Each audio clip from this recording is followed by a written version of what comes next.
Hello there, and welcome to Nick's Documentaries, where we take our time with the stories that shaped our world, and wonder is allowed to stretch across centuries. Tonight, we're not going to talk about modern marvels or recent history. Instead, we're going to walk alongside something older, something that has watched empires rise and fall, something that has felt the footsteps of millions of workers, soldiers, and dreamers across more than 2,000 years. We're going to explore the Great Wall of China, but not in the way you might expect. We're not just going to list dates and dynasties. We're going to stand where the builders stood, feel the weight of the stones they carried, and try to understand what it meant to construct something so vast that it stretches across mountains, deserts, and plains for thousands of kilometers. Something so enduring that it has outlasted the very empires that built it. If you've ever seen photographs of the wall snaking across misty mountains, you've glimpsed only a fraction of its story. Because the wall you see in those images, the restored stone sections that tourists walk today, represents just one moment in a construction process that spans centuries. The real wall, the complete wall, is a palimpsest of human ambition, written and rewritten across the landscape of northern China by countless hands, most of them nameless, most of them forgotten. Kink. Before we begin this journey, I'd like to know where in the world you're listening from tonight and what time it is where you are. Funny, isn't it? We're about to explore something that took over 2 millennia to build, and here we are, separated by distance but connected by this moment, sharing in the quiet wonder of what humans can create when they set their minds to something larger than themselves. If this kind of patient exploration appeals to you, if you enjoy taking your time with history, I'd be grateful if you subscribe to Nick's Documentaries. It helps us continue bringing these slow, thoughtful journeys to other curious minds. No pressure, of course, just an invitation, like the gentle call of history waiting to be heard. So settle in, perhaps close your eyes for a moment, and imagine standing on a windswept ridge in northern China where the land rolls away in endless waves of mountain and valley. Feel the stone beneath your hands, warm from the sun, smoothed by centuries of weather and the touch of millions of visitors. This is where our journey begins, not at the beginning of the wall's construction, but here, in the present, where we can start to trace our way backward through time. And when most people think of the Great Wall of China, they picture a single, continuous stone fortification marching across mountaintops, its crenellated battlements rising and falling with the terrain like a dragon's spine. They imagine it stretching from the sea to the desert, in one unbroken line, built by a single emperor all at once in a massive coordinated effort. But this image, as beautiful as it is not quite accurate. It's a simplification, a compression of centuries of history into a single moment. The truth is far more complex, far more fascinating, and in many ways, far more human. The wall that tourists walk today, the sections near Beijing with their perfectly restored stone and brick, their smooth steps and solid watchtowers, these were mostly built or rebuilt during the Ming dynasty, which ruled China from 1368to 1643 CE. These sections are magnificent, yes, but they represent only the final chapter in a story that had been unfolding for nearly 2,000 years before the Ming ever came to power. The real Great Wall is not one wall but many walls, built at different times, by different dynasties, using different materials for different purposes.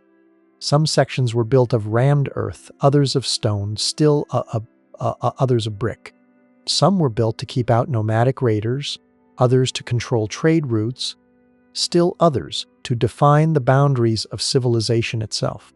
And many of these earlier walls no longer exist in any recognizable form, eroded by wind and rain, reclaimed by the earth, leaving only faint traces in the landscape.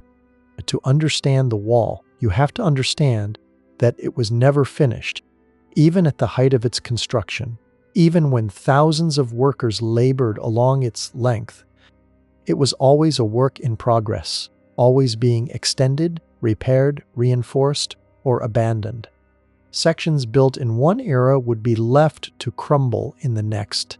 Sections abandoned by one dynasty would be rebuilt by another. The wall grew organically, almost like a living thing, responding to threats, adapting to terrain, shaped by the political and military needs of each era. And the wall was never alone. Alongside the main fortifications were beacon towers for signaling, garrison forts for housing troops, granaries for storing supplies, and entire support systems of roads, camps, and supply depots. The wall was not just a barrier, it was an infrastructure, a communication network, a symbol of state power stretching across the landscape.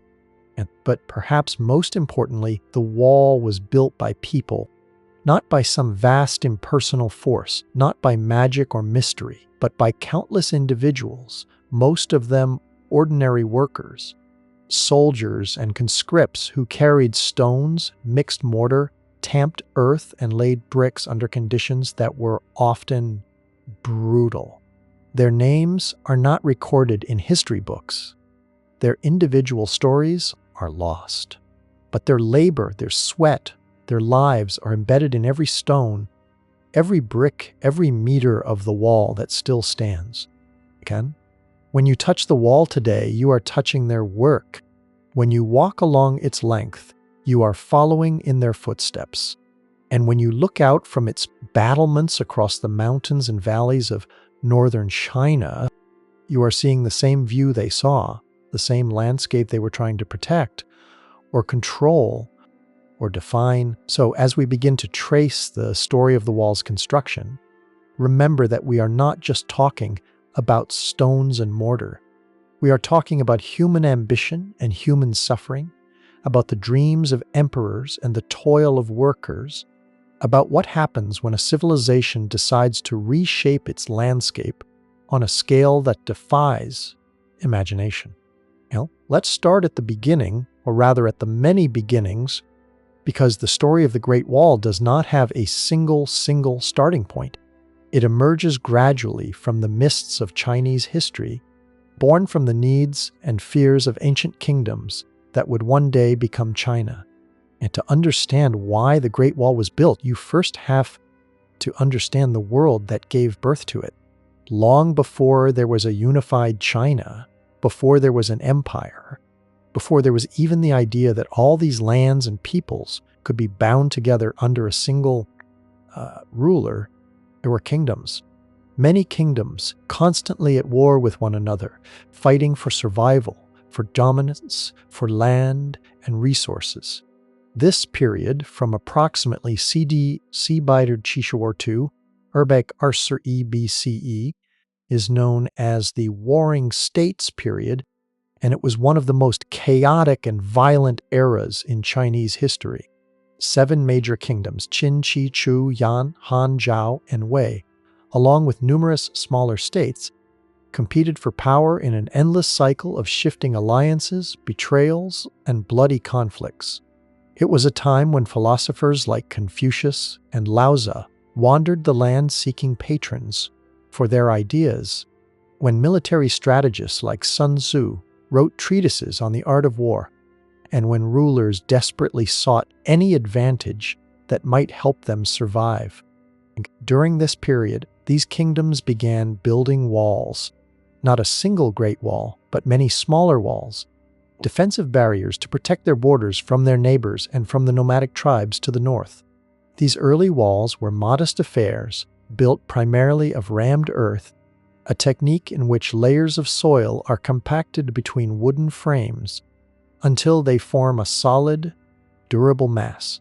The northern kingdoms, particularly Qin, Zhao, and Yan, were the most active wall builders, dynasties, because they faced threats not just from other Chinese states but from the Xiongnu, a confederation of nomadic peoples who lived on the steppes to the north. These nomads were expert horsemen and archers, masters of the raid and the ambush. They would sweep down from the grasslands, strike at settlements and trade caravans, and disappear before any organized defense could respond. They did not seek to conquer territory, only to seize goods, livestock, and captives. Against such an enemy, traditional fortifications were of limited use. Stone walls could not be built quickly enough to respond to the raiders' movements. Armies could not march fast enough to catch them. So the northern kingdoms began building long earthen barriers, not to stop armies which could simply go around them, but to slow down raiders, to force them into predictable crossing points, to create a defensive line that could be monitored and patrolled. These early walls were not impressive by later standards. They were low, often no more than a few meters high, and they were built in short sections, protecting specific valleys or passes rather than forming continuous lines. But they represented something new in Chinese military thinking, the idea that defense could be passive as well as active, that landscape itself could be weaponized, shaped, and controlled. The construction methods were simple but effective. Workers would dig trenches to create a foundation, then build wooden frames to define the wall's dimensions. Between these frames, they would pour layers of earth mixed with gravel, sometimes with rice husks or other organic matter to help bind the soil. Each layer would be tamped down with wooden poles until it was hard and compact. Then another layer would be added on top. The wooden frames would be moved upward as the wall grew, and the process would repeat until the wall reached its desired height. This rammed earth construction was labor-intensive, but required only the most basic materials: soil, water, and muscle. It could be done anywhere, by anyone, which meant that kingdoms could build these walls quickly and extensively, using conscripted peasants and captured prisoners as labor. The walls were not beautiful, but they were functional, and that was all that mattered. What's remarkable is that some of these ancient earthen walls still exist today, though they are barely recognizable as walls. Erosion has worn them down to low mounds, and vegetation has covered them. But if you know where to look, in the deserts of Inner Mongolia or the grasslands of Gansu, you can still see them, faint lines in the landscape, the ghosts of China's earliest efforts to define and defend its northern frontier. These were the precursors, the first tentative steps toward what would become the Great Wall. But they were built by kingdoms that would soon cease to exist, swept away by the rising power of one of their number, a Western kingdom that would transform China forever, the Kingdom of Qin. In Arbac RCE BCE, after decades of brutal warfare, King Yingzheng of Qin achieved what no ruler before him had managed. He conquered all the rival kingdoms, united them under his rule, and declared himself Qin Shi Huang, the first emperor of China. It was a moment of profound transformation, the end of centuries of division and the beginning of a unified Chinese state. The first emperor was a man of extraordinary ambition and ruthless determination. He standardized weights, measures, and currency across his new empire. He unified the written script so that all his subjects, regardless of their native language, could read imperial edicts.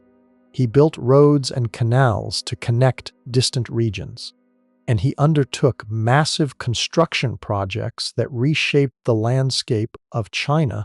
One of his first acts as emperor was to address the problem that had plagued the northern kingdoms.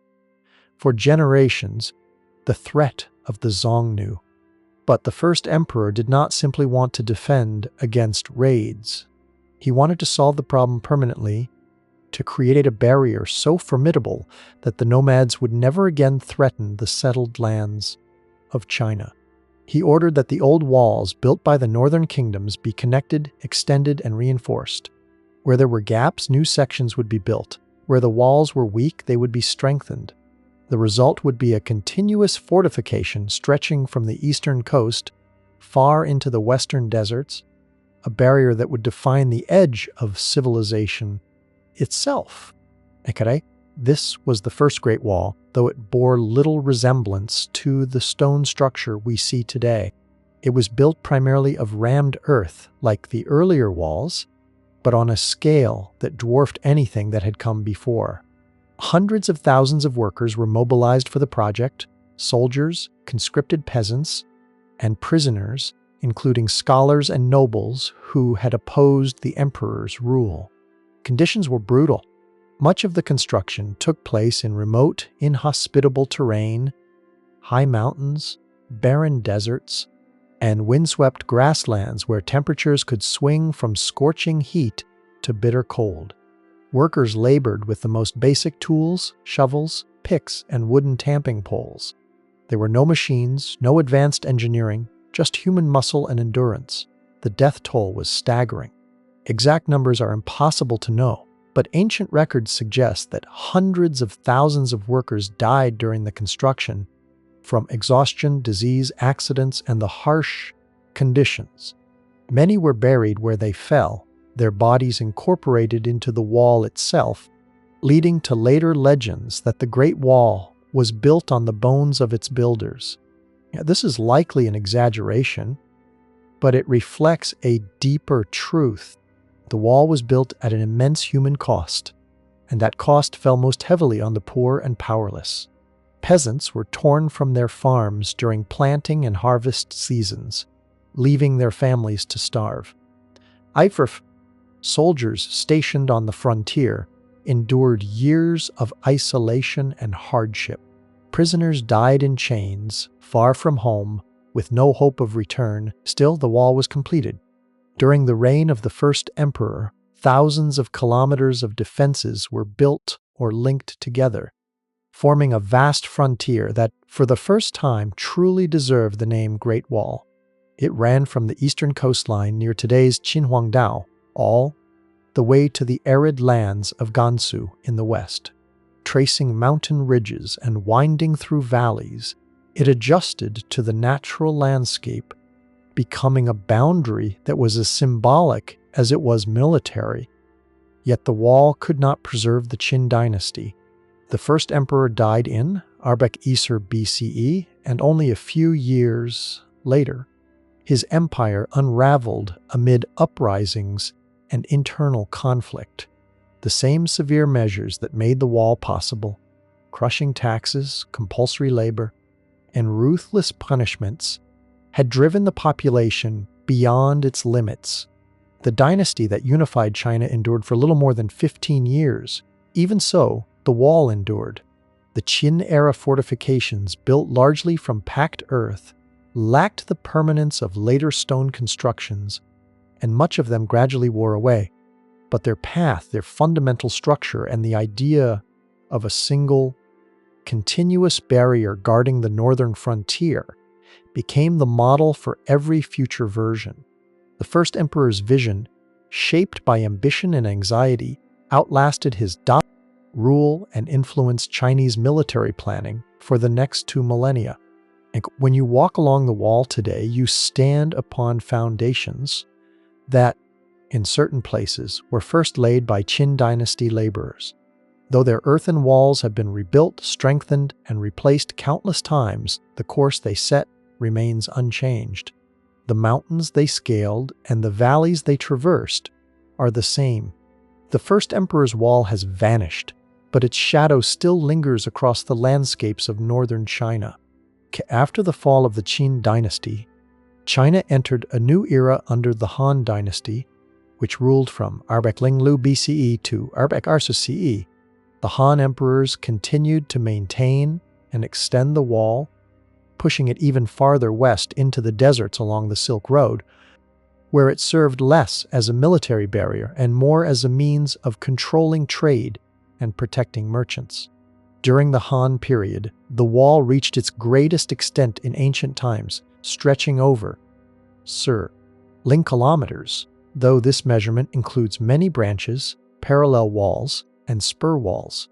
The Han added watchtowers, beacon towers for signaling, and garrison forts, transforming the wall from a simple barrier into a sophisticated frontier defense system. But maintaining such a vast structure was enormously expensive and labor-intensive.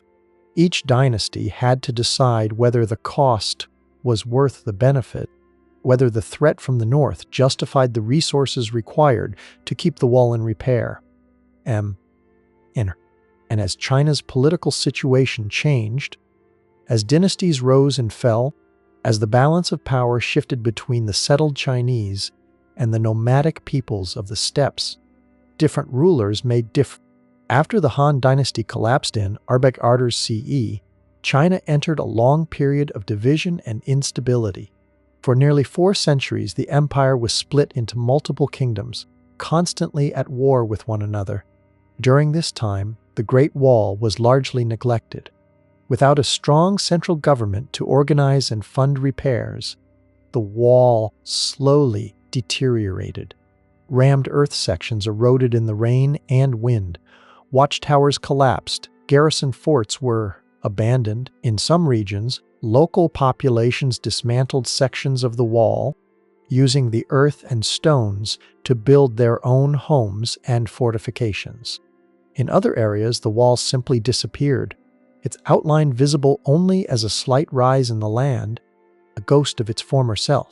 When China was reunified under the Sui dynasty in Wu Bashizhou CE, and then the Tang dynasty in Lobai Ishaba CE, the new emperors faced a choice.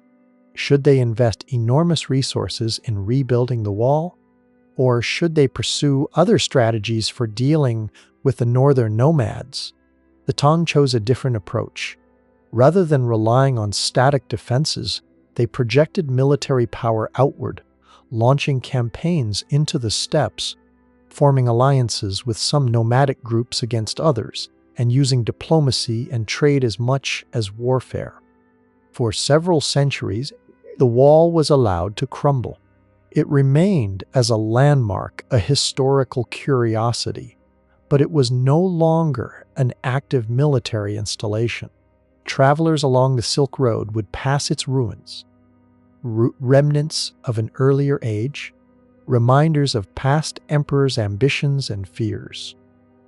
It was not until much later, during the Ming dynasty, that the wall would be rebuilt on a scale and with a grandeur that would exceed even the achievements of the first emperor. But that rebirth lay centuries in the future. For now, the wall slept, its stones slowly returning to the earth, its purpose half forgotten. This pattern of construction, neglect, and renewal repeated itself across the centuries. It reminds us that the wall was never a fixed, unchanging structure. It was always in flux, always responding to the political, economic, and military realities of the moment. The wall we see today is not the wall of the Qin, or the Han, or the Tang. It is the wall of the Ming, built on the foundations of earlier walls, incorporating their roots and their strategies, but transformed by new technologies, new materials, and new threats.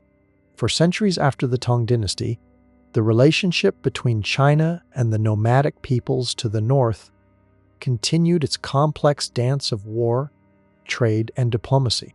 But in the 13th century, everything changed.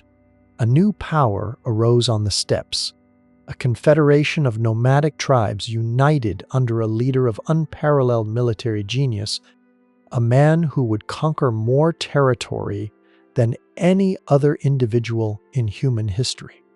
His name was Temujin, but history knows him as Genghis Khan. Between Ichenarbek Linglu and his death in Ichenarbek Arshati, Genghis Khan and his successors conquered an empire that stretched from Korea to Eastern Europe, from Siberia. China, despite its wealth, its population, and its long history of civilization, could not stop them.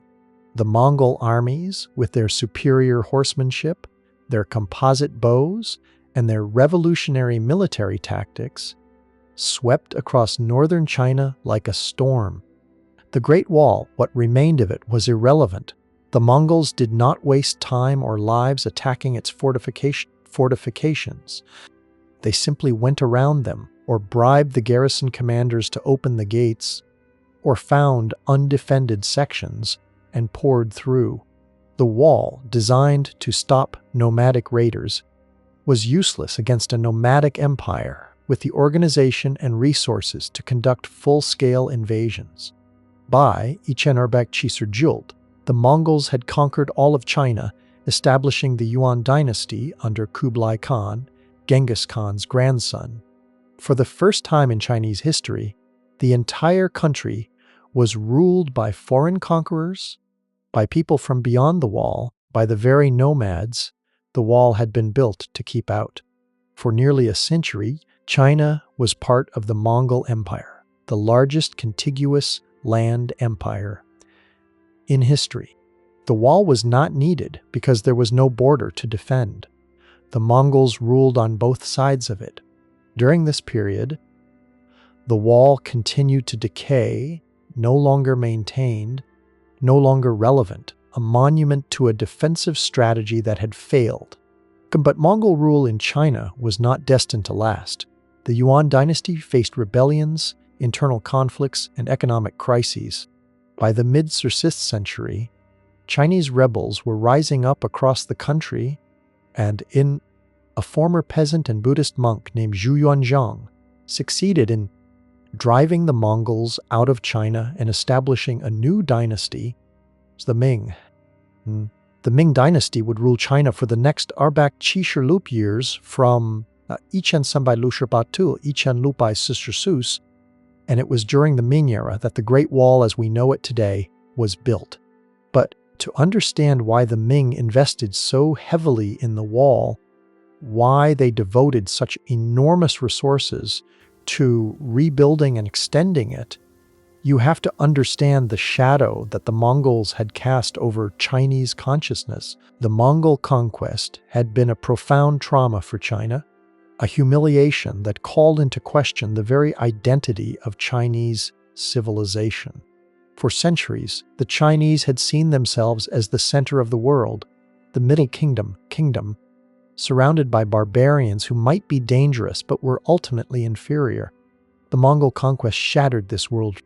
It demonstrated that the nomads were not merely raiders to be kept at bay, but a mortal threat capable of overthrowing Chinese civilization itself. The Ming emperors never forgot this lesson. They were determined that what had happened under the Mongols would never happen again. And so they turned to the one defensive strategy that, despite its earlier failures, still seemed to offer hope, the Great Wall. But this time they would build it properly. They would build it stronger, higher, and more extensive than ever before. They would use stone and brick instead of earth. They would garrison it with permanent troops. They would make it impregnable, or so they hoped, when the Ming dynasty took power in Ichen Sambai Lushirba. The Great Wall was in ruins. Centuries of neglect had taken their toll, and the Mongol period had seen no maintenance at all. The new emperors faced a monumental task, rebuilding a defensive system that stretched across thousands of kilometers of some of the most challenging terrain in China. At first, the Ming focused on other priorities, consolidating their rule, rebuilding the economy, and establishing control over the vast territory they had wrested from the Mongols. But by the late 6th century, the threat from the north was growing again. The Mongols, though driven out of China, remained a powerful force on the steppes, and they had not given up hope of reconquering the territory they had lost. In Ichen Sibai Sisterjul, a Ming emperor was actually captured by Mongol forces in a disastrous military campaign. This humiliation shocked the Ming court and convinced them that stronger defenses were urgently needed. Over the next 2 centuries, the Ming would invest enormous resources in rebuilding the wall, creating the structure that largely defines the Great Wall we see today. The Ming Wall was fundamentally different from earlier versions, Instead of rammed earth, the Ming used stone and brick, materials far more durable and resistant to weathering. The walls were taller, typically 2 bat-meters high, with crenellated battlements on top. They were wider too, broad enough for 5 horses to ride abreast along the top, allowing for rapid movement of troops and supplies. Watchtowers were placed at regular intervals, usually every few hundred meters, providing observation points, shelter for troops, and platforms for signal fires. These towers were substantial structures, often 3 or 4 stories high, with living quarters, storage rooms, and platforms for weapons. In some sections, there were 2 parallel walls creating a defensive corridor, with garrison forts and support facilities in between. The construction was sophisticated. The Ming used a variety of techniques depending on the terrain and available materials. In mountainous regions, they quarried local stone and built the walls to follow the ridgelines, taking advantage of natural defenses. In flatter areas, they used millions of bricks, fired in kilns built specifically for the wall project. The bricks were standardized in size and marked with the names of the workers or units that produced them, a form of quality control. The scale of the Ming wall construction was staggering. At its peak, the project employed hundreds of thousands of workers, including soldiers, conscripted peasants, and skilled craftsmen. Entire supply chains were established to support the construction, brick kilns, lime quarries, timber camps, and metal forges. Materials had to be transported over long distances, often across difficult terrain, to reach the construction sites. And the most famous sections of the wall, the ones that tourists visit today, were built during this period. Badaling, Mutianyu, Jinshanling, these iconic images of the wall snaking across misty mountains, all date from the Ming era. These sections demonstrate the Ming builders' skill and ambition. Massive stone foundations, precisely fitted bricks, elegant watchtowers, and defensive features like arrow slits and machicolations. But not all of the Ming wall was so impressive. In remote areas, where stone and brick were scarce, the Ming continued to use rammed earth, or even simpler materials like tamped sand and gravel. The wall's construction varied greatly depending on local conditions, available resources, and the perceived level of threat. Some sections were built hastily, using whatever materials were at hand. Others were constructed with painstaking care. Designed to last for centuries, the Ming wall eventually stretched over Batabat kilometers, with branches and secondary walls adding thousands more kilometers. It was the culmination of over bat years of wall building, incorporating the roots and strategies of earlier dynasties, but executed with a level of engineering skill and material investment that far exceeded anything before. Yet even this mighty structure could not guarantee security. The wall was only as strong as its garrison, and maintaining adequate troop levels along such an enormous frontier was a constant challenge. There were never enough soldiers to guard every section simultaneously. The wall could slow down invaders, channel them into killing zones, and provide strong points for defense, but it could not, by itself, stop a determined, well-organized enemy.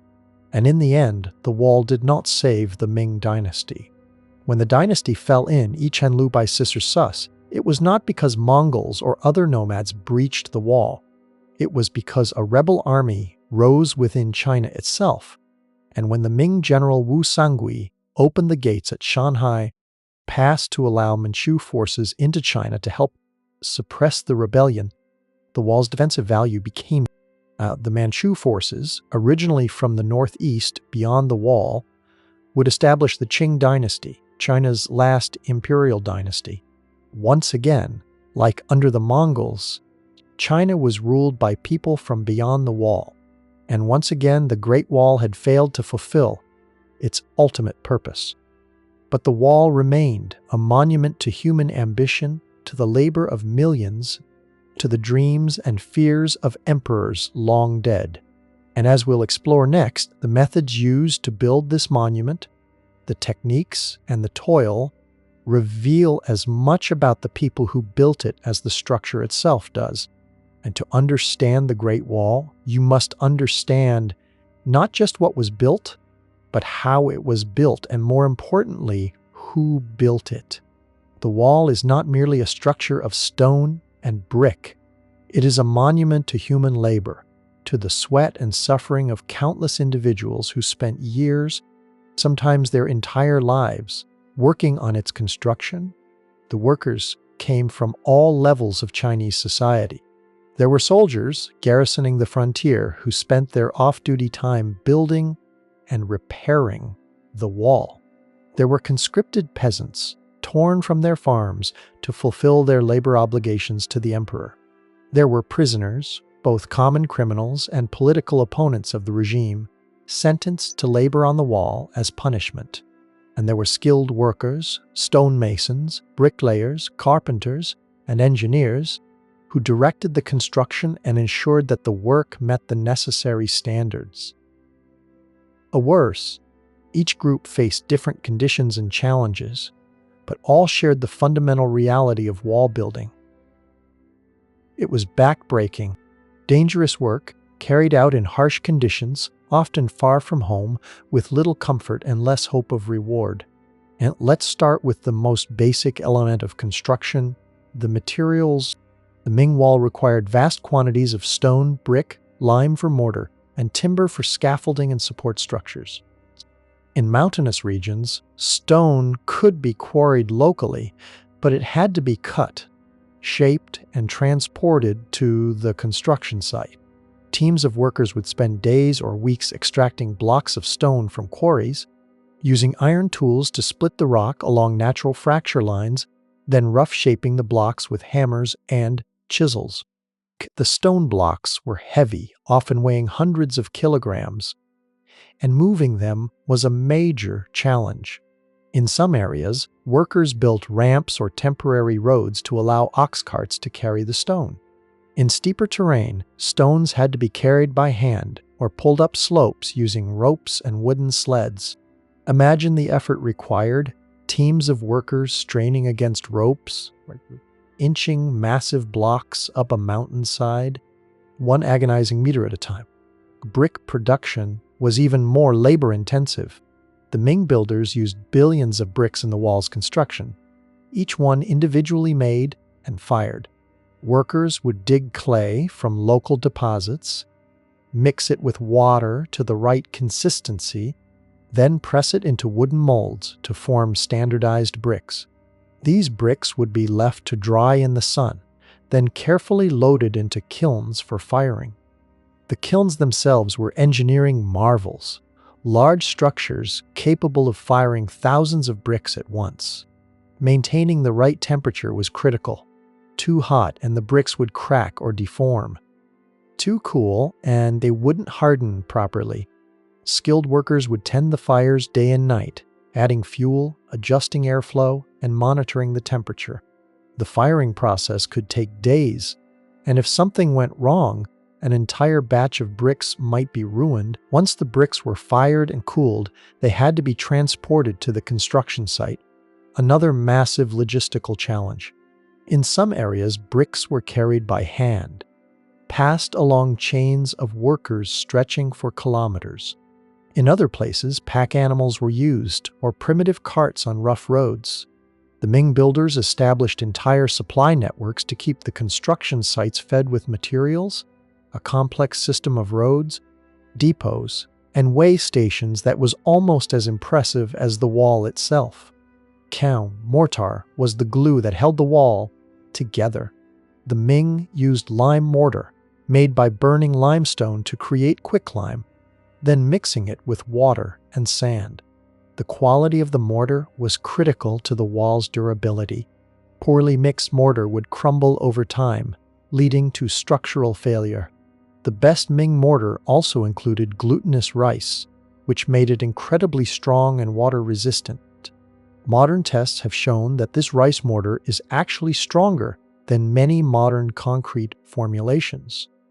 The actual construction process was grueling.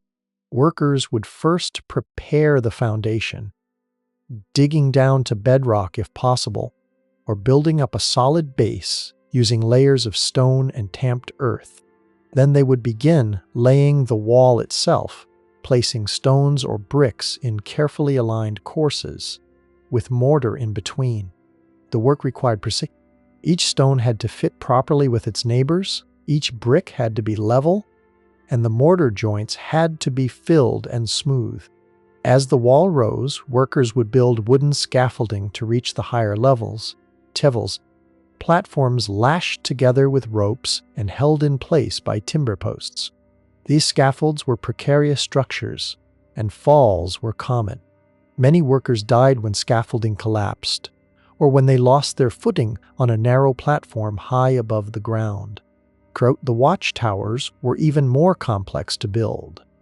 These multi-story structures required careful planning and execution. The walls had to be thick enough to support multiple floors, the staircases had to be built into the structure, and the roofs had to be properly supported and weatherproofed. Building a single watchtower could take months and require dozens of skilled workers. All of this work had to be done in challenging conditions. In the mountains, workers faced steep slopes, thin air, and rapid changes in weather. Summer heat could be intense, winter cold brutal. Water and food had to be brought to remote construction sites, adding to the logistical burden. In desert regions, workers contended with extreme temperatures, scarce water, and blowing sand that got into everything. The human cost was enormous. Numbers are impossible to determine, but historians estimate that millions of people worked on the Great Wall over the centuries, and hundreds of thousands died during its construction. Some died from accidents, falls, cave-ins, and injuries from heavy tools or materials. Others succumbed to disease, exhaustion, or exposure. In the harsh conditions of the frontier, even minor injuries could become fatal if infection set in. Workers who became too sick or injured to continue were often simply left behind, abandoned at remote outposts or work sites with little chance of survival. Those who tried to escape faced harsh punishments if caught, beatings, mutilation, or execution. The wall was built not just on the labor of its workers, but on their suffering, their sacrifice, and all too often, their lives. Yet despite these terrible conditions, the work continued. Dynasty after dynasty, century after century, workers returned to the wall, driven by imperial decree, by the need to fulfill labor obligations, or simply by the hope of survival. And slowly, painfully, meter by meter, the Great Wall grew, a testament not just to human ambition, but to human endurance, to the capacity of people to persist in the face of unimaginable hardship. When you visit the wall today, when you walk along its length and marvel at its construction, remember that every stone, every brick, every meter of wall represents the labor of individuals whose names we'll never know, whose stories are lost to history, but whose work remains solid and enduring, carved into the landscape of China. The Great Wall was never just a wall. It was a living, functioning military installation, garrisoned by soldiers who spent years, sometimes decades, stationed along its length. For these men, the wall was not a tourist attraction or a historical curiosity. It was their home, their workplace, and very often, their prison. Garrison duty on the Great Wall was one of the least desirable postings in the Chinese military. Soldiers sent to the wall knew they were being exiled to the edge of civilization, to a harsh and lonely existence far from the comforts of the interior provinces.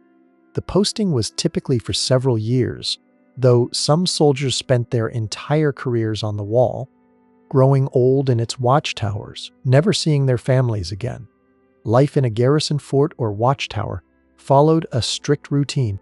Soldiers would be divided into shifts, with some on watch duty, scanning the horizon for signs of enemy movement, while others rested, maintained equipment, or worked on repairs to the fortifications.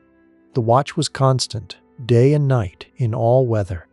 Signal fires had to be kept ready at all times, so that if an enemy was spotted, the alarm could be raised and spread along the wall within minutes. The signal system was... During the day, smoke signals were used, with different numbers and patterns of smoke plumes indicating different levels of threat. At night, fire was used, with flames visible for many kilometers in the clear air of the frontier. A well-trained garrison could send a message from the wall to Beijing, over chipworth kilometers away, in just a few hours, faster than any rider could travel. But most of the time, nothing happened. Days, weeks, sometimes months would pass, with no sign of enemy activity. This monotony was, in some ways, harder to bear than combat.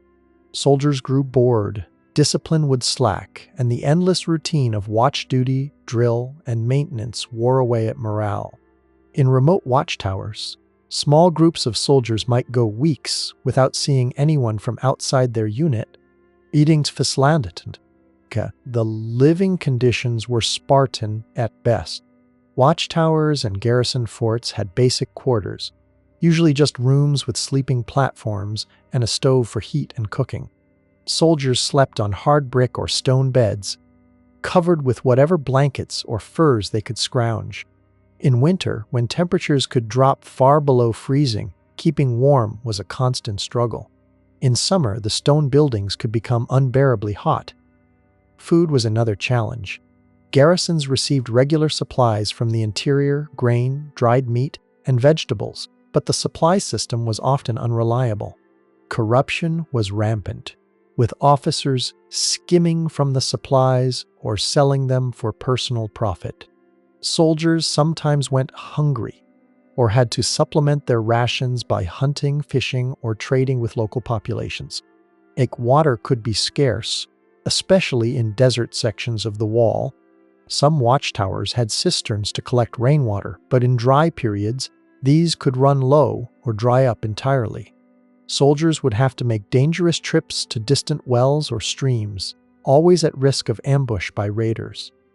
Despite these hardships, the soldiers of the wall developed a strong sense of camaraderie. They depended on each other for survival, and this created bonds that transcended the usual military hierarchy. Veterans would teach new recruits the skills they needed to survive: how to read the weather, how to spot signs of enemy movement, how to keep warm in winter and cool in summer, and how to make the most of their meager rations. There was also a cultural life on the wall, though it was limited. Soldiers would gamble, tell stories, and celebrate festivals when they could. Buddhism and folk religions provided some comfort, and many garrison forts had small shrines where soldiers could pray for protection and a safe return home. Some soldiers even brought their families to the wall, though this was officially discouraged.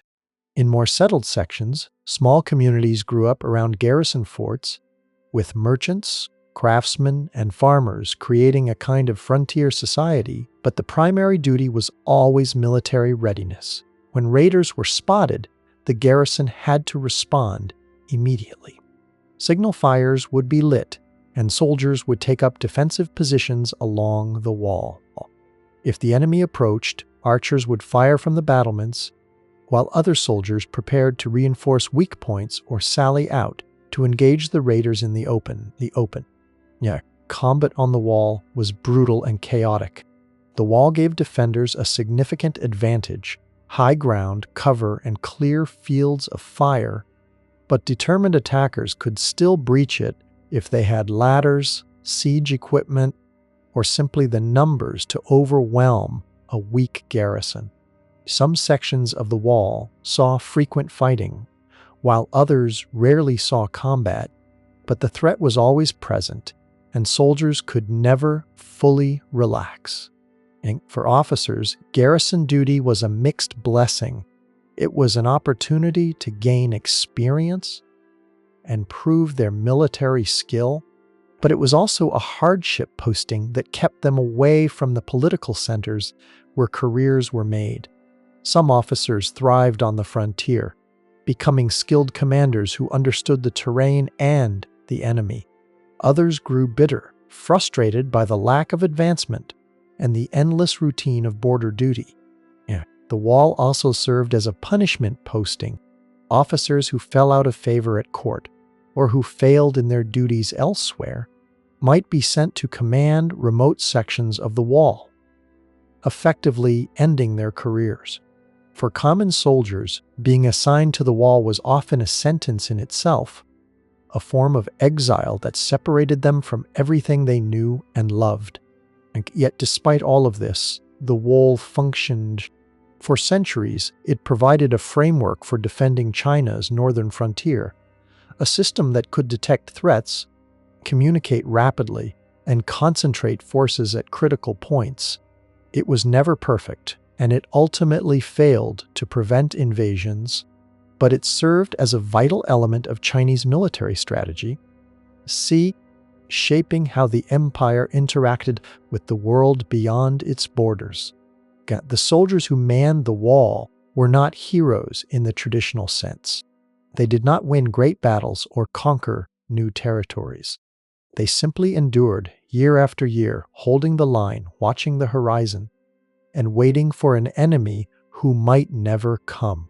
Their service was quiet, unglamorous, and often forgotten, but without them, the wall would have been nothing more than an empty monument, a stone dragon with no teeth. While soldiers and laborers provided the muscle for building the Great Wall, it was the engineers and architects who provided the vision and the technical skill to turn that vision into reality. These were the men who surveyed the terrain, planned the route, designed the fortifications, and solved the countless engineering challenges that arose during construction. In ancient China, these engineers were often military officers or civil officials with specialized knowledge in mathematics, geometry, and construction. Some came from families with traditions of engineering and architecture, learning their craft through apprenticeship. Others were scholars who had studied classical texts on fortification and military engineering, applying ancient wisdom to contemporary problems. The first challenge any wall engineer faced was the route. Where exactly should the wall be built? This was not a simple question. The route had to follow defensible terrain, preferably ridgelines and high ground that would give defenders a clear view and a tactical advantage. But it also had to be practical, not so steep or remote that construction would be impossible, and not so far from supply routes that garrisons could not be maintained. Engineers would spend months surveying potential routes, walking the mountains and valleys, studying the lay of the land, assessing the availability. They would consider where water could be found, where timber was available for scaffolding and support structures, and where stone or clay for bricks could be quarried. Every decision had logistical implications, and a route that looked good on paper might be impractical in reality. Once the route was chosen, engineers had to design the wall itself. How high should it be? How thick? Should it have a single wall or double walls? Where should watchtowers be placed? And how large should they be? These decisions depended on the local terrain, the expected threat, and the available resources. In mountainous regions, the wall could be lower and narrower because the terrain itself provided much of the defense. Steep slopes made it difficult for attackers to approach, and the wall served more as an observation line and a platform for defense than as a physical barrier. Here, engineers could design the wall to follow the natural contours of the ridgeline, using the mountain itself as part of the fortification. In flatter terrain, the wall had to be taller and more substantial to provide the same level of defense. Engineers would design earthen or stone ramparts topped with brick walls, creating a formidable obstacle. In some places, they would dig ditches or moats in front of the wall to slow attackers, or build additional outer walls to create multiple lines of defense. The watchtowers were critical to the wall's function, and their design evolved over time.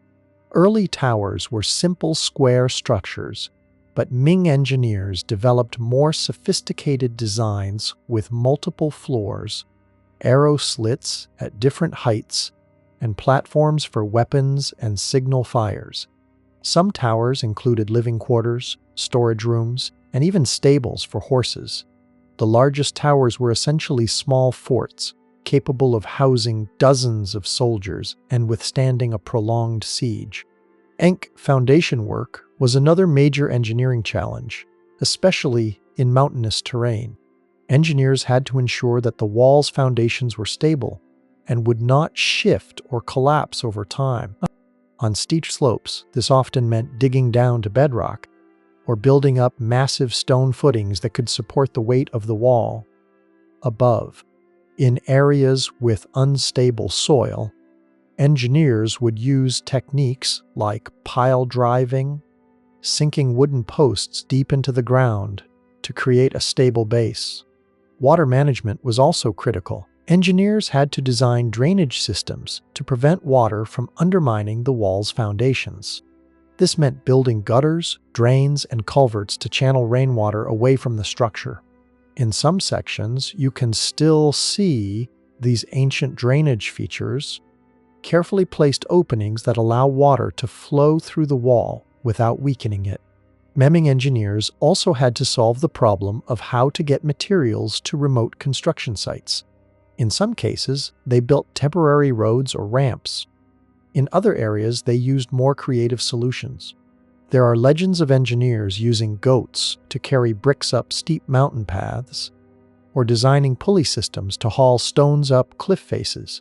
While some of these stories may be exaggerated, they reflect the real ingenuity that was required to overcome the enormous logistical challenges of wall construction. Quality control was another responsibility of the engineers and architects. They had to ensure that the work met acceptable standards, that walls were properly aligned, that mortar was mixed correctly, and that structures were stable and durable. In the Ming dynasty, engineers would often stamp their names or seals on bricks or stones, taking personal responsibility for the quality of their work. This system of accountability helped, though it also meant that engineers could be severely punished if their sections of wall failed or collapsed. Some engineers became famous for their skill and innovation. Though their names are less well known than generals or emperors, their work had a lasting impact. They developed new construction techniques, improved designs for fortifications, and found solutions to problems that had stymied or dymied earlier builders. In some cases, their innovations were recorded in military treatises or engineering manuals, preserving their knowledge for future generations. But engineering the wall was not just a technical challenge. It was also a political one. Engineers had to work within the constraints of imperial bureaucracy, competing for resources, managing conflicts between military and civilian authorities, and dealing with corruption and incompetence at all levels. They had to balance the demands of their superiors for rapid progress with the realities of construction in difficult terrain with limited resources, and they had to live with the consequences of their decisions. So, when sections of wall collapsed, when watchtowers proved inadequate, when garrisons suffered because of poor planning, engineers bore the responsibility. And some lost their positions, their reputations, or even their lives when their work failed to meet expectations. Yet despite these pressures, the Ming engineers succeeded in creating one of the most impressive fortifications in human history. Their wall has endured for centuries, withstanding earthquakes, erosion, and the passage of time. The sections that survive today, with their precise masonry, their elegant watchtowers, and their harmonious integration with the landscape, are testaments to the skill and dedication of the engineers who designed them. When you walk along the wall today, when you marvel at how it follows the ridgeline or how the watchtowers are positioned for maximum visibility, you are seeing the work of these ancient engineers. They shaped the landscape, turning mountains and valleys into a defensible frontier. And in doing so, they left a mark on China that will endure for as long as the stones themselves. As the Great Wall grew, so too did the legends surrounding it. For the Chinese people, the wall became more than just a military fortification. It became a symbol, a focal point for stories about suffering and sacrifice, about tyranny and resistance, about the price of security and the cost of ambition. One of the most famous legends associated with the wall is the story of Meng, a tale that has been told and retold for over 2,000 years. According to the legend, Meng was a young woman whose husband was conscripted to work on the wall during the reign of the first emperor. She waited for him to return, but months passed, then years, with no word. And finally, she decided to travel to the wall to find him. Carrying warm clothes for the approaching winter, the journey was long and difficult, across mountains and rivers, but her love gave her strength. When she finally reached the wall, she learned the terrible truth. Her husband had died during the construction, and his body had been buried within the wall itself, one of thousands who had perished during the building. Overcome with grief, Meng Jiangnu wept at the wall, and her tears were so bitter and her sorrow so profound that a section of the wall collapsed, revealing the bones of the workers buried within, including those of her husband. She was able to give him a proper burial, and then, according to some versions of the story, she threw herself into the sea, choosing death over a life without her beloved. This legend, while almost certainly fictional, captures a deeper truth about the wall. It was built at an enormous human cost, and that cost was borne primarily by ordinary people who had no choice in the matter. The legend of Meng gave voice to the suffering of the nameless millions who built the wall, and it served as a critique of imperial power and the cruel demands it placed on the people. Other legends grew up around specific sections of the wall or individual watchtowers. Some told of ghosts haunting the battlements, the spirits of workers who had died during construction, forever bound to the wall they had built. Others spoke of hidden treasures buried beneath the foundations, or of secret passages running through the mountains, known only to a few. These stories were more than just entertainment. They were ways for people to make sense of the wall, to understand its place in their world, and to process the complex feelings it evoked: pride in its grandeur, horror at its human cost, and awe at the ambition. For the emperors and officials who ordered its construction, the wall was a symbol of strength and order, a visible manifestation of imperial power extending to the edge of the known world. It declared that here was the boundary of civilization, that beyond this line lay chaos and barbarism, and that the emperor had the power to hold back that chaos and protect his people. But for ordinary people, the wall had a more ambiguous meaning. It was a source of pride, yes, but also a reminder of the state's power to command their labor, to disrupt their lives, and to demand terrible sacrifices for the collective good. The wall protected them from raiders and invaders, but it was also built with their sweat and blood. This tension between pride and resentment runs through Chinese attitudes toward the wall. Even today, it is celebrated as one of the great achievements of Chinese civilization, a UNESCO World Heritage Site, and a symbol of China on the world stage. Yet there is also an awareness of the suffering that went into its construction, a recognition that this monument to human achievement was also a monument to human cost. In Chinese literature and poetry, the wall appears again and again as a symbol of separation and longing. Poems written by soldiers stationed on the wall often speak of homesickness, of longing for families and homes far away, of feeling forgotten by the empire they served. Poems written by wives and mothers speak of waiting for men who might never return, of raising children alone, of the empty spaces left by those sent to the wall. And the wall also features in Chinese philosophy and political thought. Confucian scholars often criticize the wall as a symptom of the first emperor's tyranny, arguing that a ruler who truly cultivated virtue and benevolence would not need such massive fortifications because his people would be loyal and his neighbors respectful. Taoist thinkers saw the wall as an example of human arrogance, an attempt to impose order on nature that was ultimately futile. Yet, despite these critiques, successive dynasties continued to build and maintain the wall, suggesting that practical considerations outweighed philosophical objections.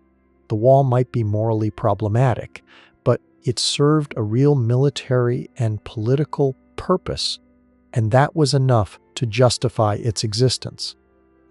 In the modern era, the wall has taken on new meanings. During the Sergiolth and early Ursist centuries, when China was weak and dominated by foreign powers, the wall became a symbol of China's isolation and backwardness, a reminder that Chinese civilization had turned inward, focused on defense rather than expansion. Reform-minded intellectuals sometimes spoke of tearing down the Great Wall in our minds, meaning the conservative attitudes and resistance to change that they saw holding China back. But after the founding of the People's Republic of China in Sergiolth, the wall was rehabilitated as a symbol of Chinese achievement and national pride. The Communist Party emphasized the role of ordinary workers in building the wall, framing it as a monument to the collective labor of the Chinese people, rather than to imperial ambition. This reinterpretation downplayed the suffering involved and celebrated the wall as an example of what the Chinese people could achieve when working together. Today, the wall is one of China's most important tourist attractions, visited by millions of people each year. It has become a symbol of China itself, instantly recognizable around the world. Yet for all its fame, the wall remains enigmatic, a structure that means different things to different people, a monument that embodies both achievement and suffering, both strength and vulnerability. The legends, poems, and stories that have grown up around the wall over the centuries are part of its reality just as much as the stones and bricks. They remind us that the wall is not just a physical structure but a cultural artifact shaped by the imaginations and emotions of millions of people across thousands of years. Before we move forward to the wall's later history, we need to understand the materials that gave it form. The Great Wall is often described as if it were a single, unified structure, but in reality, it is a catalog of building materials and techniques, each section reflecting the resources available and the technological capabilities of its time. The earliest walls were built of rammed earth, a technique so ancient that its origins are lost to prehistory. Earth wall construction required no exotic materials, just soil, water, and labor. But the process was far more sophisticated than simply piling up dirt. Workers would carefully select the right type of soil, usually loess, the fine-grained, wind-blown sediment that covers much of northern China. This soil, when properly prepared and compacted, becomes remarkably hard and durable. The construction process began with digging a foundation trench down to stable ground. And then wooden forms would be erected, creating a framework for the wall. Between these forms, workers would pour layers of earth, typically about 2 centimeters thick. Each layer would then be tamped down using heavy wooden poles, workers swinging the poles in rhythmic unison, compacting the earth until it was dense and solid as stone. The tamping process was exhausting work, requiring both strength and coordination. Teams of workers would work in shifts, their wooden poles rising and falling, the sound echoing across the landscape, a percussion of construction that could be heard for kilometers. As each layer was completed, the forms would be raised, and a new layer would begin. Slowly, meter by meter, the wall would grow. This rammed earth technique produced walls that were remarkably durable. When properly constructed, these earthen walls could last for centuries, especially in the arid climate of northern China, where rainfall was limited. Even today, remnants of earth walls built over 2,000 years ago can still be found, worn and eroded but recognizable, testament to the skill of their builders. But earth walls had limitations. They were vulnerable to erosion from rain and wind. They couldn't be built as high as stone walls without becoming unstable. And they required constant maintenance, with workers periodically repairing sections that had washed away or crumbled. For these reasons, later dynasties, particularly the Ming, turned increasingly to more durable materials. Stone became the preferred material in mountainous regions where it was readily available. The stone used in the wall came from local quarries, and its type varied depending on location. In some areas, granite was used, producing walls that were almost indestructible. In others, limestone or sandstone was more common, easier to work but more susceptible to weathering. Quarrying the stone was dangerous work. Workers would identify natural fractures in the rock face and use iron wedges to split off blocks.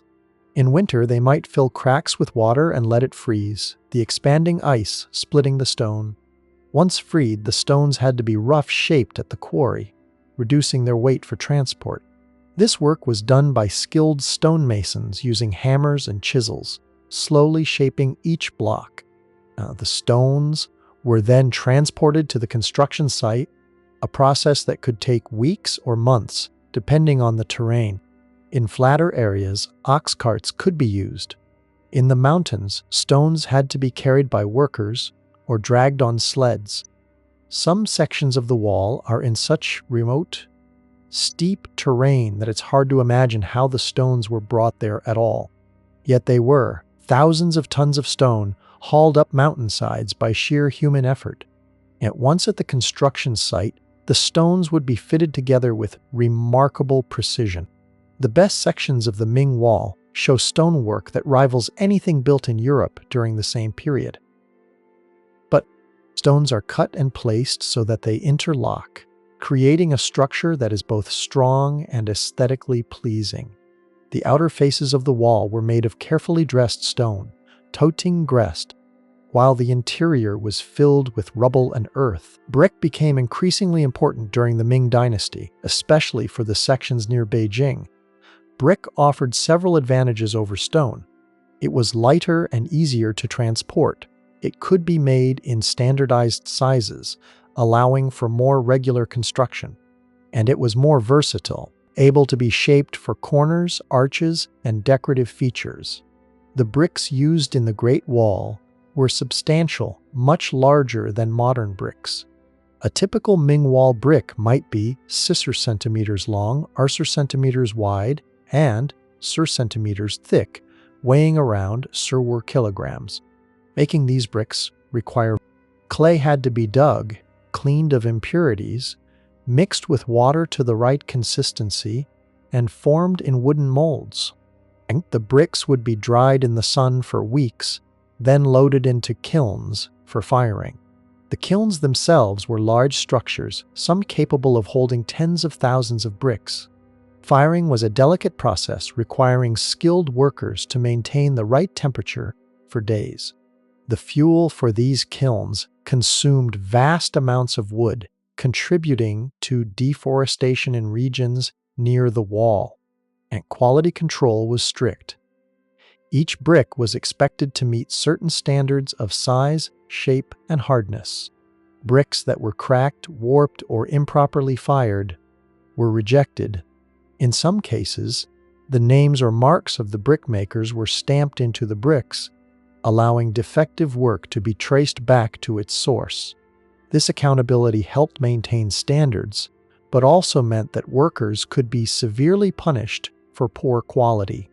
The mortar that bound the stones and bricks together was equally important. The Ming used a sophisticated mortar made from lime, sand, and in some cases, glutinous rice. The rice gave the mortar extraordinary strength and water resistance.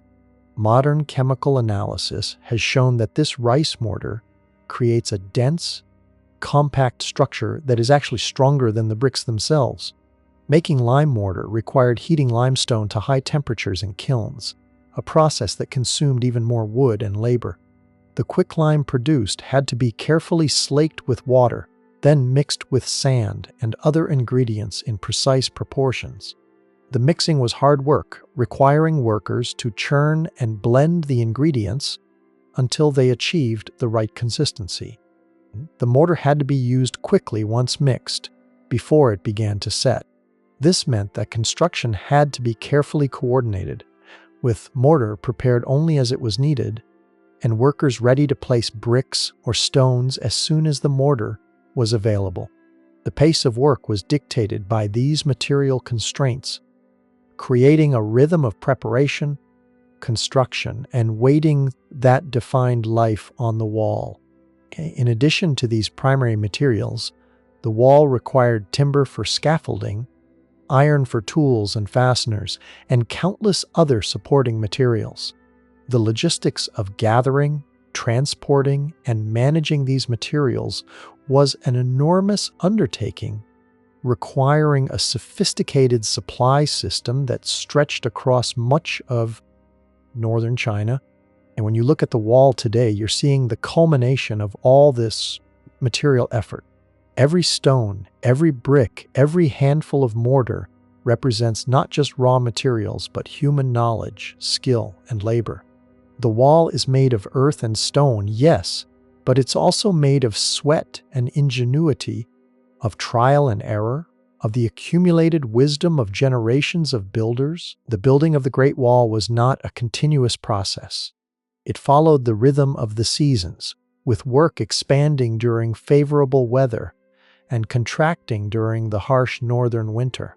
Understanding these seasonal patterns helps us appreciate the challenges faced by the wall's builders. Spring was the beginning of the construction season.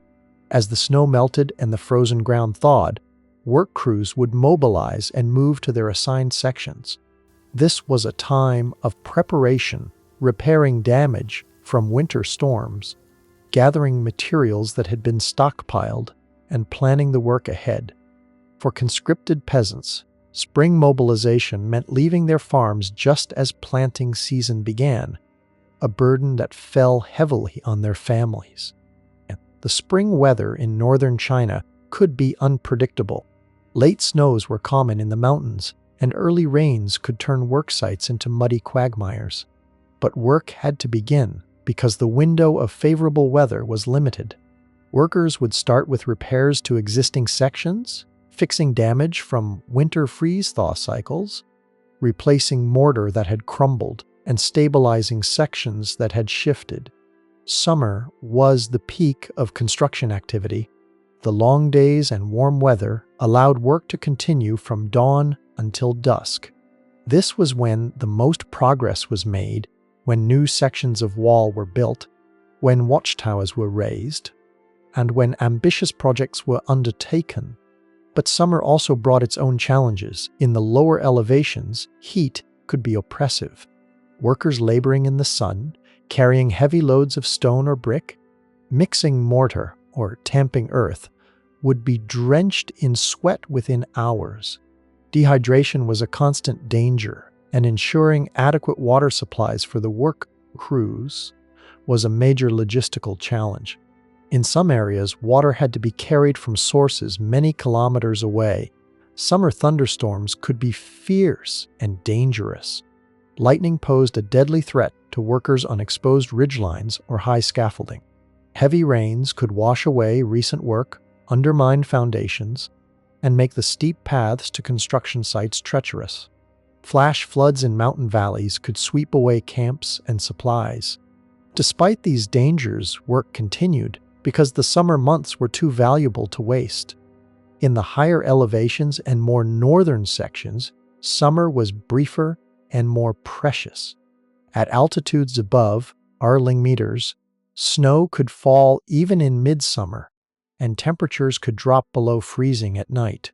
Workers in these areas had to make the most of every favorable day, knowing that winter would close in quickly and end construction for months. Autumn brought beautiful weather, but also a sense of urgency. Workers knew that they had limited time to complete their tasks before winter made construction impossible. This was the time for finishing work, completing walls to their full height, putting roofs on watchtowers, and ensuring that everything was secure before the first snows. The autumn months were also when many conscripted workers were released to return to their farms for the harvest. This reduced the labor force just when it was most needed to finish the season's work. Commanders had to balance the need for workers against the reality that if peasants couldn't harvest their crops, their families would starve, and there would be no workers to conscript the following year. As temperatures dropped and the days shortened, work would gradually wind down.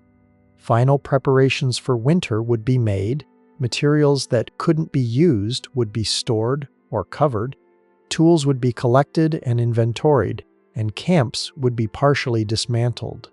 Some garrisons would remain in place through the winter, maintaining a presence on the wall, but the bulk of the workforce would depart, leaving the wall quiet and largely empty. Winter on the wall was harsh beyond imagination. Temperatures in northern China could drop to Celsius degrees Celsius. The wind off the Mongolian steppes cut through any clothing. Snow and ice made the wall treacherous, and sections exposed to the elements could be buried under meters of snow. For the garrisons that remained, winter was a test of endurance. Keeping warm was a constant struggle. The watchtowers and forts had stoves, but fuel was precious and had to be used sparingly. Soldiers would huddle together for warmth, wearing every piece of clothing they owned, and still shivering through the long, dark nights. Food was another challenge. Winter supplies had to be laid in during autumn, and if the supply system failed, garrisons could face starvation. In extreme cases, soldiers resorted to eating leather, bark, or anything else that might provide sustenance. Many soldiers died during these winter months, not from combat but from cold, hunger, and disease. Even during the winter months, work on the wall did not come to a complete halt. Whenever conditions allowed, soldiers and small teams of permanent workers carried out upkeep tasks, patching minor damage, clearing snow from key sections, and getting everything ready for the construction season that would begin in spring. These winter duties were especially punishing, as frozen soil and bitter cold turned even simple jobs into exhausting labor. Deep winter and spring brought a destructive cycle of freezing and thawing that took a heavy toll on the wall. Moisture crept into tiny cracks in the structure, froze and expanded, then thawed and penetrated even deeper. Over time, this repeated process fractured stones, weakened mortar, and threatened the stability of entire stretches. As a result, early spring efforts were often devoted to repairing damage caused by the winter before any new building could begin. This pattern repeated endlessly. Year after year, generation after generation. The wall was never truly completed because the forces of nature were constantly undoing what had been built. Construction followed a rhythm much like the seasons themselves. Building, erosion, repair, and rebuilding in an ongoing cycle without a clear end. Mond recognizing this seasonal cycle reveals the true magnitude of the wall's creation. It was not a project that could be finished in a handful of intense years. Instead, it was a vast, multi-generational endeavor that stretched across centuries. Progress was slow, frequently interrupted by harsh winters, structural failures, and shifting political priorities. but work always resumed. It continued because generations believed the wall was essential, that it served a critical purpose, and that its enormous cost was. The story of the Great Wall did not end with the collapse of the Ming dynasty. When the Manchu founded the Qing dynasty in Sus, they faced an unusual reality. Originating from Manchuria beyond the wall itself, they now ruled China on both sides of the barrier. The structure that had once been designed to keep people like them out was now fully within their empire. Lemdia, the Qing government, maintained certain sections of the wall, especially those closest to Beijing, but they showed little interest in large-scale repairs or expansions. The wall had lost its strategic value, as the Qing controlled territory both north and south of it. Over time, many sections were left to decay. Without regular upkeep, bricks and stones cracked, mortar disintegrated, and in some regions, local residents dismantled parts of the wall to reuse its materials in their own buildings. Land by the 19th century, large portions of the wall lay in ruins. Segments that had stood for hundreds of years collapsed. Watchtowers fell apart, and long stretches were reduced to scattered rubble and low earthen ridges. What had once symbolized imperial authority and the endurance of Chinese civilization was slowly blending back into the landscape. Western visitors arriving in China during the 19th and early 20th centuries were deeply intrigued by the wall. Explorers, missionaries, and diplomats undertook difficult journeys to see it for themselves. Their written accounts, often accompanied by engravings or early photographs, introduced the Great Wall to audiences in Europe and North America. Many of these early descriptions overstated its size and condition, helping to fuel myths about its length and its supposed visibility from space. One of the most enduring misconceptions is the claim that the Great Wall can be seen from the moon or even from low Earth orbit with the naked eye. In reality, although the wall is exceptionally long, it is relatively narrow, usually less than 10 meters wide. From space, it is no more visible than other human-made features, such as highways or airport runways. This myth likely arose from early speculation about space travel, long before anyone had actually left Earth, and it persisted despite being repeatedly disproven by astronauts themselves. In the early 20th century, during a period of major change and uncertainty in China, received increasingly less care. In the sensors and sensors, some sections were once again used for practical purposes, serving as protective positions during difficult times. In the decades that followed, including years of internal transformation, the wall remained largely unattended. In certain places it suffered damage, as it was sometimes regarded as a symbol of an earlier historical period whose meaning was being reconsidered. It was not until the bashers that organized preservation and restoration efforts began on a larger scale. As China became more open to the world and travel grew in importance, the Great Wall came to be recognized as a valuable cultural heritage site and an important economic resource. Extensive restoration work was carried out, especially on well-known sections near Beijing, such as Badaling and Mutianyu. These restoration efforts led to ongoing discussion. In some areas, rebuilding was extensive, with modern bricks and mortar replacing older, weathered materials. While these sections appeared strong and visually impressive, some observers felt they no longer fully reflected the wall's original historical condition. Others believed that such work reduced the visible signs of age that tell the story of the wall's long past. Elsewhere, a different approach was taken. Some sections were reinforced for safety, but left largely unrestored. Places like Genko and Simitai allow visitors to experience the wall in a more natural state, shaped by time and the environment. Here, the wall appears broken, uneven, and overgrown, offering a quieter and more reflective view of its history. Today, the Great Wall faces new pressures. Large numbers of visitors gradually wear down stone steps and pathways. Despite protective regulations, some materials are removed by visitors. Environmental conditions such as air pollution, rain, wind, and erosion continue to affect the structure. In remote areas, limited resources mean that some sections slowly deteriorate without intervention. Banda preservation work continues, but it involves difficult choices.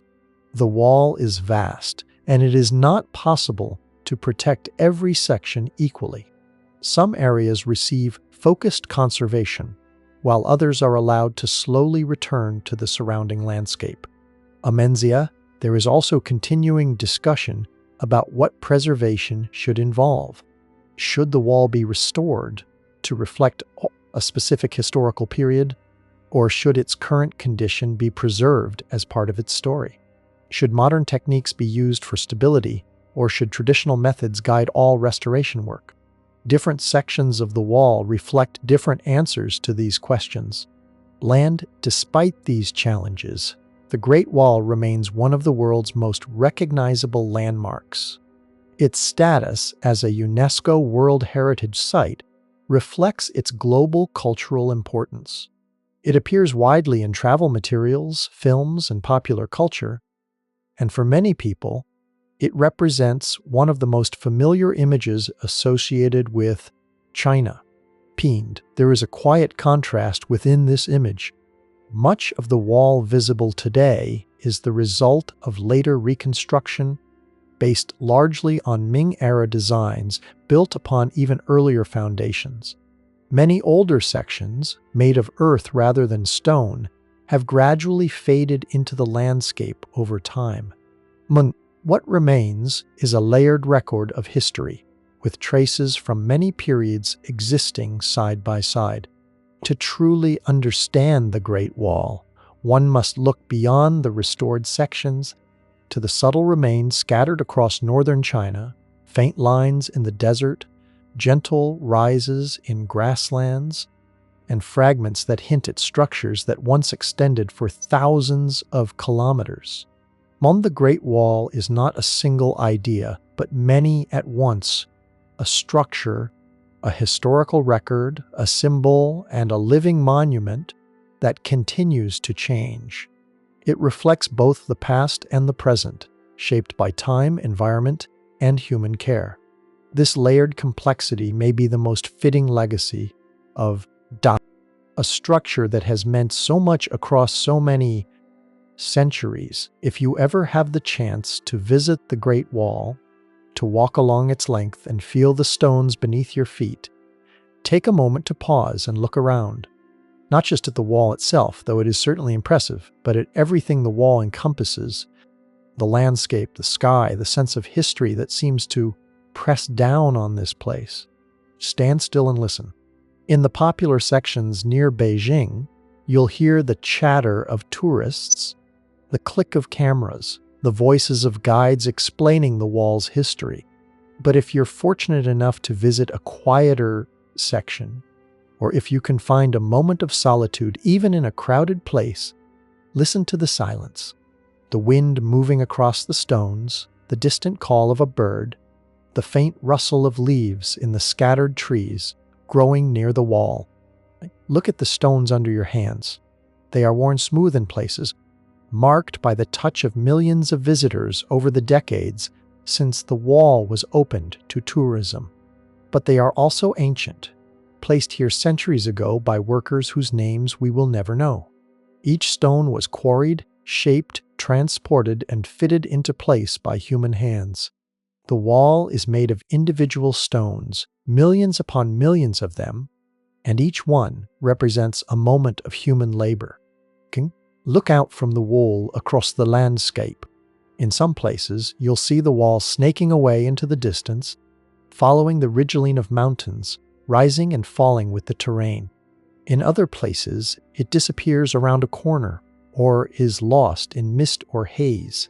But even when you can't see the wall, you can feel its presence stretching out across the land, connecting the point where you stand to distant mountains and deserts, to the sea in the east and the western provinces beyond. Imagine what this view would have looked like to a soldier stationed here 500 years ago. The landscape would have been wilder, less developed. There would be no power lines, no roads, no distant cities glowing on the horizon.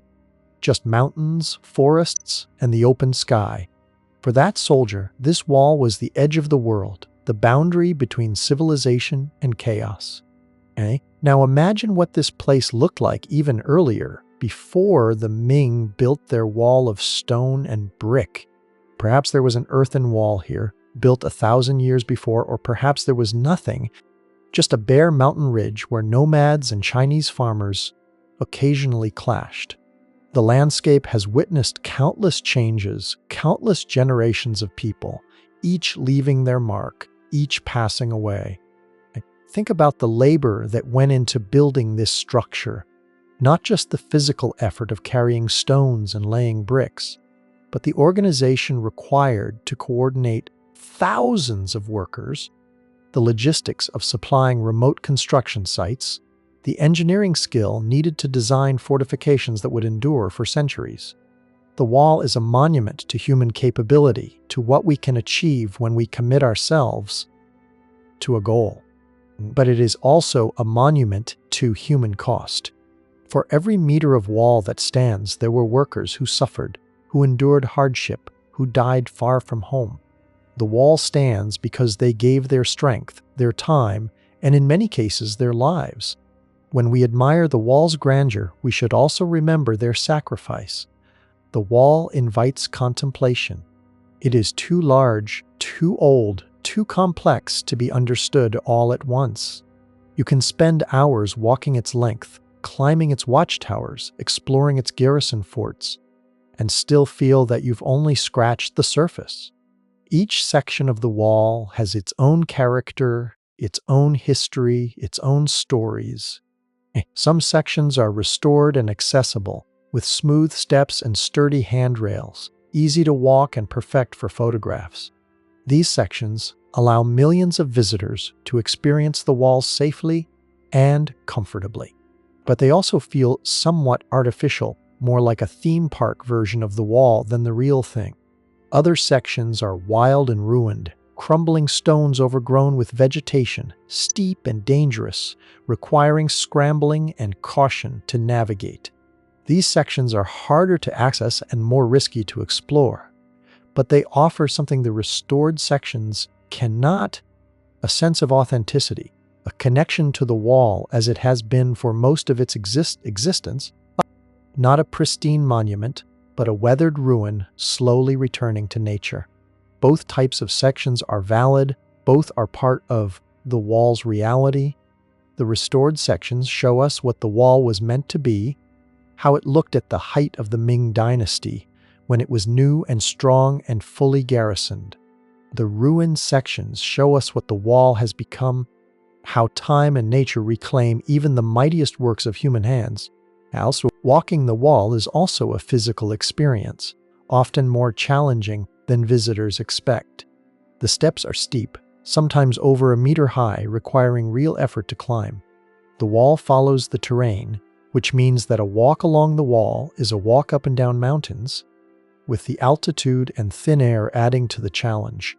Many visitors find themselves winded and exhausted after just a short section. This physical challenge is part of the experience.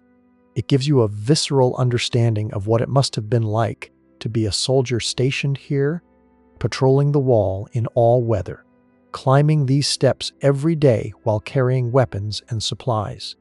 The wall is not a passive monument to be observed from a distance. It demands something from you: effort, attention, respect, and in return it offers something profound, a connection to history, to the millions of people who walked these same paths over the centuries, to the great sweep of human civilization. The wall is a thread connecting the present to the past, a reminder that we are part of a story that began long before us and will continue long after we're gone. As the sun sets and the shadows lengthen across the wall, as the crowds thin and the day trippers head home, there is a moment of peace. The wall seems to settle into itself, becoming less a tourist attraction and more what it has always been, a line of stone across the land, old and patient, waiting for night to fall and another day to begin. Today, the Great Wall stands at a crossroads. It is simultaneously one of the most famous structures in the world and one of the most endangered. Its significance as a cultural and historical monument is universally recognized. Yet much of it is in a state of decay, and the challenges facing its preservation grow more complex each year. The sections of the wall that most people know, the restored areas near Beijing, are well maintained and protected. They receive regular repairs, they are patrolled by guards to prevent vandalism and theft, and they generate significant revenue from tourism that helps fund conservation efforts. These sections are likely to endure for many years to come, preserved as national treasures and tourist destinations. But these famous sections represent only a small fraction of the wall's total length. Thousands of kilometers of wall stretch across remote regions of northern China, far from major cities and tourist routes. These sections receive little attention and almost no maintenance. They are crumbling, collapsing, and in some cases, disappearing entirely. In some areas, local villagers continue to take bricks and stones from the wall to use in their own construction projects, a practice that has been going on for centuries but is now illegal. In other areas, agricultural development, mining operations, and road construction have destroyed sections of the wall. As a rapidly developing country, and ancient walls are sometimes seen as obstacles to progress rather than treasures to be preserved. And climate change adds another layer of challenge.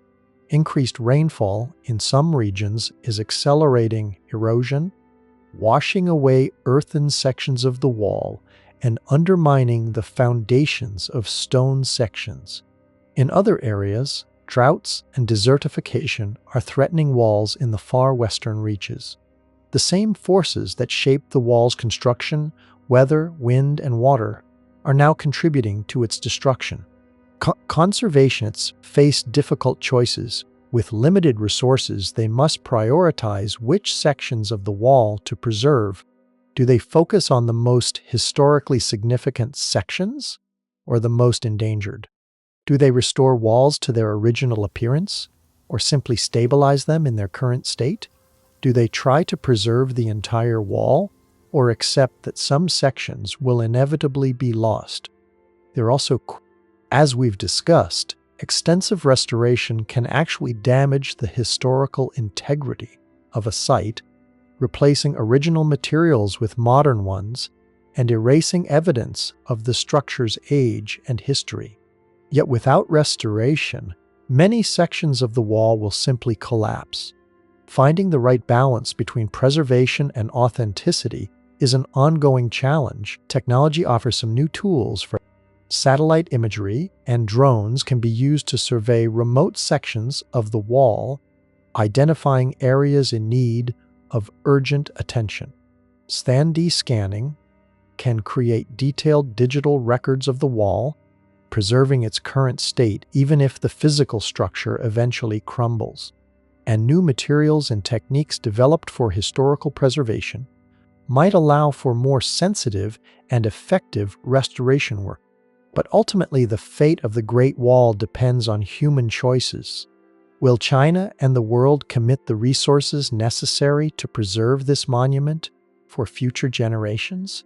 Will local communities be educated about the wall's value and enlisted in its protection? Will development be balanced with conservation, allowing China to grow economically while still respecting its historical heritage? These are not easy questions, and there are no simple answers. The wall has survived for over 2,000 years through dynasties and revolutions. through wars and peace, through neglect and renewal. But survival is not guaranteed. Without sustained effort and investment, much of the wall could be lost within our lifetimes. Yet there is reason for hope. In recent years, there has been growing recognition in China of the wall's importance, not just as a tourist attraction, but as a crucial part of China's cultural heritage.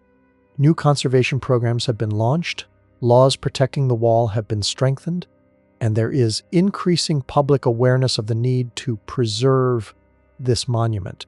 International organizations are also involved, providing expertise, funding, and support for conservation efforts. The Great Wall is recognized as a treasure of world heritage, belonging not just to China but to all humanity.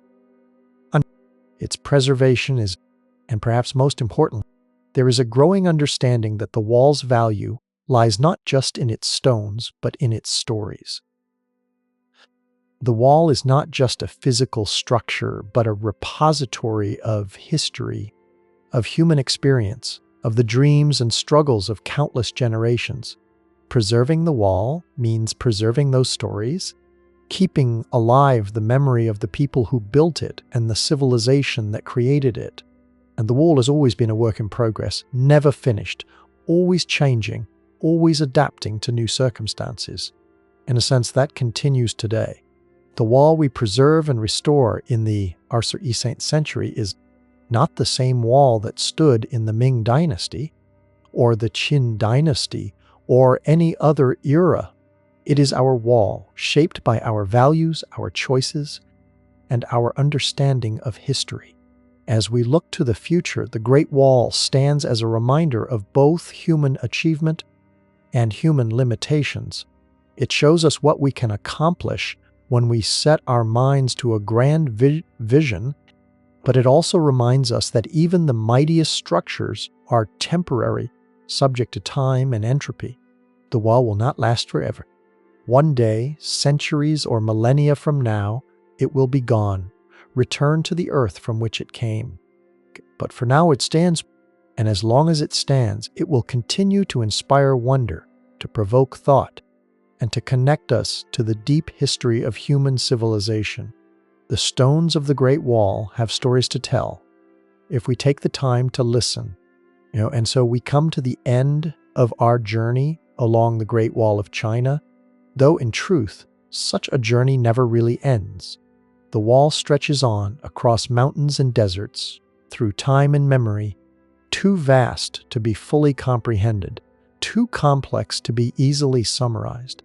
And we've walked through centuries of history, from the earliest earthen walls of the warring states, through the first emperor's great unification, through the centuries of repair and neglect, to the magnificent Ming Wall that stands today. We've met soldiers and workers, engineers and emperors, each playing their part in the wall's long story. We've seen how the wall was built, the techniques and materials, the logistics and organization, the immense human cost.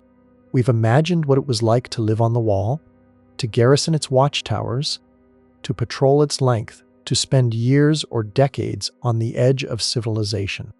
And we've explored the wall's meanings as a military fortification, as a political symbol, as a cultural icon.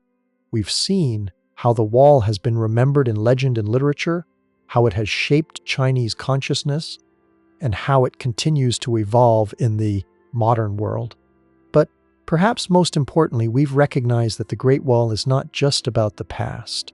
It is also about the present and the future. The wall stands today as a testament to what humans can achieve and as a reminder of what we must protect. It connects us to our ancestors and to the long arc of human history. It challenges us to think about how we shape our environment and what legacies we will leave for future generations.